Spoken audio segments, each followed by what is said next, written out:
자, 오늘은 르네상스 시대 피렌체로 한번 떠나볼까 합니다. 겉으로 드러나지 않으면서 그야말로 그림자 속에서 도시 전체를 중후른 한 남자가 있었는데요. 바로 코시모 대 메디치입니다. 이 사람의 정말 흥미진진한 이야기 속으로 지금부터 한번 들어가 보시죠. 오늘 이야기의 무대, 바로 피렌체입니다. 마크 트웨인이 이런 말을 했어요. 지구상에서 가장 아름다운 그림이자 가장 매혹적인 풍경이라고요. 정말 그럴만하죠?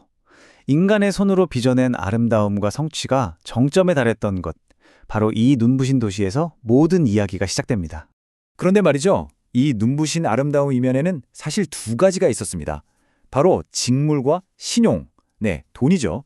피렌체를 움직이는 거대한 두 개의 엔진이었고 이 두 가지를 둘러싼 치열한 경쟁이 바로 이 도시의 진짜 모습이었습니다. 피렌체는 정말 모순적인 도시였어요. 한쪽에서는 엄청난 부와 예술이 폭발적으로 성장하는데 다른 한쪽에서는 그 누구도 절대 권력을 갖지 못하게 하려고 아주 독특한 정치 시스템을 만들어냈거든요. 아름다움과 금융, 그리고 잔혹한 경쟁이 공존하는 공화국이었던 거죠. 자, 그럼 피렌체는 어떻게 다스려졌을까요? 이게 정말 재밌습니다. 이론상으로는요, 진짜 공정했어요. 일단 주요 길드에 속한 사람들 이름을 전부 가죽 주머니에 넣습니다. 그리고 2달에 한 번씩 그냥 무작위로 이름을 뽑아요. 그렇게 뽑힌 9명이 시외회 시뇨리아가 되는 겁니다. 임기는 딱 2달. 왜 이렇게까지 했을까요? 한 가문이, 한 사람이 권력을 독차지하는 걸 병적으로 싫어했던 거예요. 그 불안감이 그대로 녹아있는 시스템이었죠. 그리고 바로 이 지점에서 피렌체의 운명을 건 거대한 싸움이 시작됩니다. 바로 구귀족 대 신흥부호의 대결이죠. 한쪽엔 대대로 양모 무역으로 부와 명예를 쌓아온 터줏대감 알비치 가문이 있었습니다. 그리고 다른 한쪽엔 혁신적인 은행업으로 그야말로 혜성처럼 등장한 메디치 가문이 있었죠. 기득권층 눈에는 그냥 근본 없는 벼락부자로 보였을 겁니다. 자, 그럼 이제 이야기의 주인공, 메디치 가문으로 한번 들어가 보죠. 이 거대한 왕조의 시작은 사실 오늘의 주인공인 코시모가 아니라 그의 아버지 조바니 데 메디치였습니다. 이 사람의 사업 수완이 정말 대단했거든요. 조바니가 벌인 일 중에 정말 판을 뒤흔든 도박이 하나 있었습니다. 뭐였냐면 전직 해적 출신인 발다사레 코사라는 인물에게 거액을 투자한 거예요. 어디에? 바로 교황이 되는데 말이죠. 생각해보세요. 해적 출신을 교황으로 만든다. 이건 뭐 거의 영화 같은 얘기죠.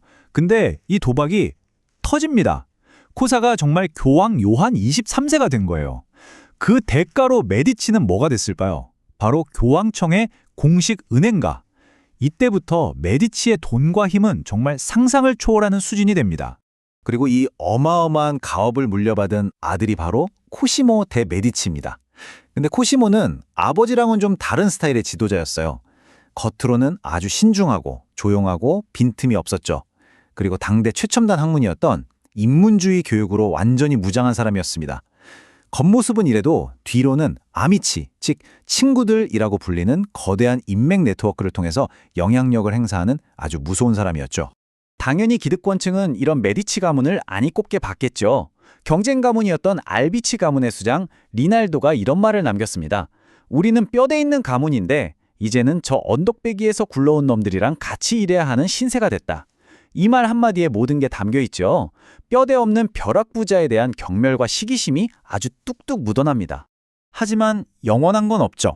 메디치 가문의 승승장구에도 브레이크가 걸립니다. 바로 이웃도시 국가였던 루카와의 전쟁 때문이었는데요.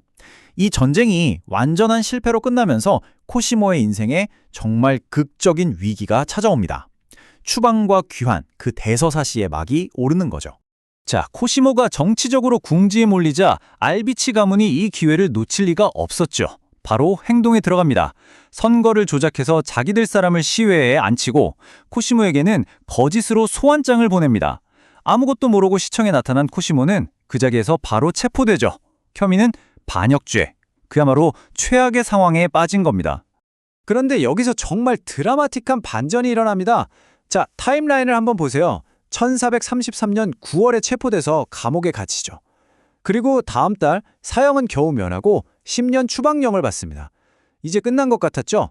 그런데 불과 1년도 안 된 1443년 여름 피렌체에서 선거가 다시 열리는데 이번엔 메디치를 지지하는 사람들이 대거 당선됩니다.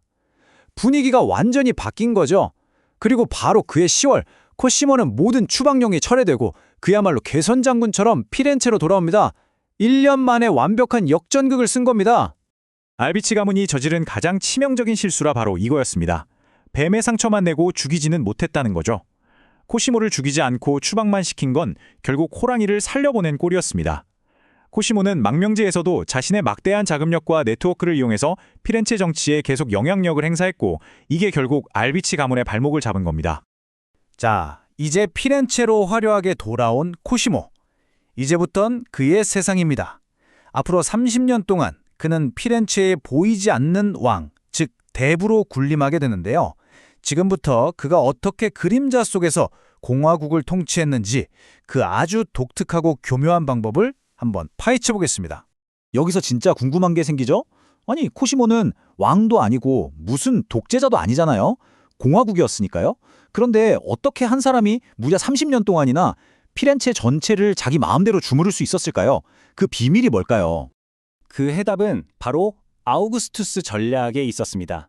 로마의 초대 황제 아우구스투스가 썼던 방법이죠. 핵심은 이거예요. 겉으로는 공화국의 모든 제도를 그대로 놔두는 법입니다. 시외회도 있고 선거도 하고 다 예전 그대로인 것처럼 보이게 하는 거죠. 하드너 뒤에서는 선거 결과를 은밀하게 조종하고요. 자기 은행을 정치적 무기처럼 쓰는 겁니다. 마음에 안 드는 정적들한테는 어마어마한 세금 폭탄을 날려서 그냥 파산시켜버리는 거죠. 자기는 군주가 아니라 제1시민일 뿐이라고 말하면서요. 바로 이겁니다. 코시모는 평생 공직에 오른 적이 거의 없어요. 하지만 자기 편으로 이루어진 거대한 네트워크, 그리고 무엇보다 압도적인 돈의 힘을 이용해서 모든 걸 통제했습니다. 공식적인 직함은 없지만 사실상 모든 것을 결정하는 사람, 그야말로 마쿠에서 모든 걸 조종하는 궁극의 대부였던 거죠. 이렇게 권력의 정점에 선 남자. 돈, 권력, 모든 걸 다 가졌잖아요. 그럼 그가 정말로 원했던 건 뭘까요? 좀 놀라실 수도 있는데 그건 바로 자기 영혼을 구원하는 거였습니다. 네, 천국에 가는 거요. 왜 영혼 구원 얘기를 하냐면 당시 은행가들에게는 해결할 수 없는 딜레마가 있었기 때문입니다. 바로 고리대금업이죠.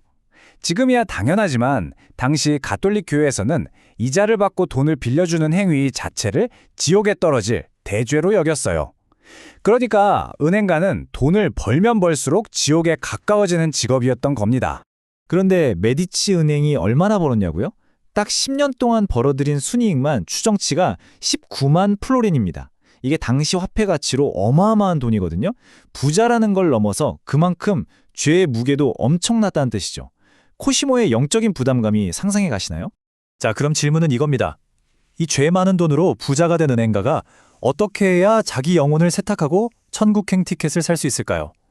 바로 이 질문에 대한 코시모의 대답이 그의 부와 신앙심, 그리고 르네상스 예술의 미래를 하나로 묶어버립니다. 그가 찾아낸 해답은 바로 예술을 통한 속죄였습니다. 간단히 말해 죄 많은 돈을 신을 찬양하는 데 쓰는 거였죠.